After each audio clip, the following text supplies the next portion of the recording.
মই গোটেই ভাৰতবৰ্ষৰ কথাটো বাৰু প্ৰথমতে নকওঁ, কিন্তু অসমৰ ক্ষেত্ৰত মই ভাবোঁ যে এক্সিট পোলৰ যি ছবি দিয়া হৈছে এই ছবি মিছা প্ৰমাণিত হ'ব। মই আজিও বিশ্বাস কৰোঁ যে অসমৰ মানুহে বিজেপিৰ যিখন চৰকাৰ, সাম্প্ৰদায়িক চৰকাৰ, ফেচিবাদী চৰকাৰ, হিমন্ত বিশ্ব শৰ্মাৰ গুণ্ডাৰাজ আৰু নৰেন্দ্ৰ মোদীৰ যি আপোনাৰ দেশ বিক্ৰী কৰাৰ যি ঘটনা, তাৰ বিৰুদ্ধে মানুহে ভোট দিছে। মই আজিও বিশ্বাস কৰোঁ যে আজিও মই দৃঢ়তাৰে কওঁ, সকলো এক্সিট পোল ওলোৱাৰ পাছতো, যিহেতু মই গোটেই কেম্পেইনটোৰ লগত জড়িত আছিলোঁ, অতি স্পষ্ট ভাষাৰে মই আপোনালোকক জনাব খোজোঁ যে অসমত আমি বিৰোধী ঐক্য মঞ্চই 6টা সমষ্টি লাভ কৰিব পাৰিম। মই আকৌ কৈছোঁ যে বিৰোধী ঐক্য মঞ্চই অসমত 6টা সমষ্টি লাভ কৰিব পাৰিম, 1 নম্বৰ কথা। 2 নম্বৰ কথা, বিজেপিয়েও 6টা সমষ্টি লাভ কৰিব, মোৰ যিটো ধাৰণা। আৰু 3 নম্বৰ আৰু 2টা সমষ্টি 2টা বেলেগ দলে ল'ব বুলি মই ভাবোঁ। গতিকে এনেকুৱা ধৰণে হ'ব বুলি অনুমান কৰোঁ। কিন্তু এক্সিট পোলেতো দেখুৱাইছে যে অসমত 1টা বা 2টা, সৰ্বাধিক 2টা মাত্ৰ চিটহে আমি বিৰোধী ঐক্য মঞ্চই পাম বুলি যিটো দেখুৱাইছে, এইটো অবাস্তৱ বুলি ভাবোঁ, এইটো অসম্ভৱ বুলি ভাবোঁ, এয়া কোনোপধ্যে বাস্তৱিক নহয় বুলি ভাবোঁ। আৰু এই অনুমান মই ভাবোঁ যে একেবাৰে সত্যৰ ওপৰত আধাৰিত নহয়। সেইকাৰণে দ্বিতীয় কথাটো হ'ল যে আজি সৰ্বভাৰতত যিটো চিত্ৰ দেখুৱাব খুজিছে যে সৰ্বভাৰতত NDA 380 পৰ্যন্ত পাব পাৰে বুলি যিটো দেখুৱাব খুজিছে, মই এইটো কোনোপধ্যে বাস্তৱিক বুলি নাভাবোঁ। বিশেষকৈ উত্তৰ প্ৰদেশত মানুহৰ যি ধ্যান ধাৰণা আমি দেখিছোঁ, মহাৰাষ্ট্ৰত যি ধ্যান ধাৰণা দেখিছোঁ, বিহাৰত যি ধ্যান ধাৰণা দেখিছোঁ, এই আটাইবিলাকৰ পৰা ক'ব পাৰি যে NDA আচলতে মই ভাবোঁ যে গোটেই 270ৰ ওচৰৰ পাজৰে পাব। যদি NDA চৰকাৰো গঠন কৰে, সেইটো 270ৰ পৰা 280ৰ ভিতৰত হ'ব পাৰে, সেইটো কেতিয়াও 380 হ'ব নোৱাৰে।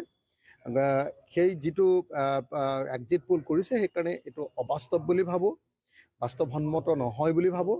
আৰু ভাবোঁ যে এই এক্সিট পোলে ভাৰতৰ সকলো মানুহৰ প্ৰকৃত যি ক্ষোভ, বিজেপি চৰকাৰৰ বিৰুদ্ধে যি খং, যি ক্ষোভ, সেই ক্ষোভক প্ৰতিফলিত কৰিব পৰা নাই। দেখা যাওক, আহিলেই যেতিয়া 4 তাৰিখ যেতিয়া আহিলে, মই ভাবোঁ যে যোৰহাট আমিতো জিকিমেই, বেলেগ যোনেই যি কওক নকওক। যোৰহাটত মই নিজেই কেম্পেইনিঙৰ প্ৰথমৰ পৰা শেষলৈকে জড়িত হৈ আছোঁ। গতিকে যোৰহাটত যেতিয়া হাৰিব বুলি কৈছে, তেতিয়াহ'লে সেই এক্সিট পোল মিছা বুলিয়ে অনুমান কৰিছোঁ। যোৰহাটততো জিকিবই বুলি আমি ভাবোঁ, আৰু সেইকাৰণে এই এক্সিট পোলক কেতিয়াও মানি ল'ব নোখোজোঁ। মাত্ৰ 2টা সমষ্টিহে দিয়া হৈছে। যোৰহাটকো কিন্তু এক্সিট পোলে দেখা গৈছে বিজেপিকে পুনৰ দিছে। কি ক'ব এই সম্পৰ্কত, এক্সিট পোল সম্পৰ্কত? মই গোটেই ভাৰতবৰ্ষৰ কথাটো বাৰু প্ৰথমতে নকওঁ, কিন্তু অসমৰ ক্ষেত্ৰত মই ভাবোঁ যে এক্সিট পোলৰ যি ছবি দিয়া হৈছে এই ছবি মিছা প্ৰমাণিত হ'ব। মই আজিও বিশ্বাস কৰোঁ যে অসমৰ মানুহে বিজেপিৰ যিখন চৰকাৰ, সাম্প্ৰদায়িক চৰকাৰ, ফেচিবাদী চৰকাৰ, হিমন্ত বিশ্ব শৰ্মাৰ গুণ্ডাৰাজ আৰু নৰেন্দ্ৰ মোদীৰ যি আপোনাৰ দেশ বিক্ৰী কৰাৰ যি ঘটনা, তাৰ বিৰুদ্ধে মানুহে ভোট দিছে। মই আজিও বিশ্বাস কৰোঁ যে আজিও মই দৃঢ়তাৰে কওঁ, সকলো এক্সিট পোল ওলোৱাৰ পাছতো, যিহেতু মই গোটেই কেম্পেইনটোৰ লগত জড়িত আছিলোঁ, অতি স্পষ্ট ভাষাৰে মই আপোনালোকক জনাব খোজোঁ যে অসমত আমি বিৰোধী ঐক্য মঞ্চই 6টা সমষ্টি লাভ কৰিব পাৰিম। মই আকৌ কৈছোঁ যে বিৰোধী ঐক্য মঞ্চই অসমত 6টা সমষ্টি লাভ কৰিব পাৰিম, 1 নম্বৰ কথা। 2 নম্বৰ কথা, বিজেপিয়েও 6টা সমষ্টি লাভ কৰিব, মোৰ যিটো ধাৰণা। আৰু 3 নম্বৰ আৰু 2টা সমষ্টি 2টা বেলেগ দলে ল'ব বুলি মই ভাবোঁ। গতিকে এনেকুৱা ধৰণে হ'ব বুলি অনুমান কৰোঁ।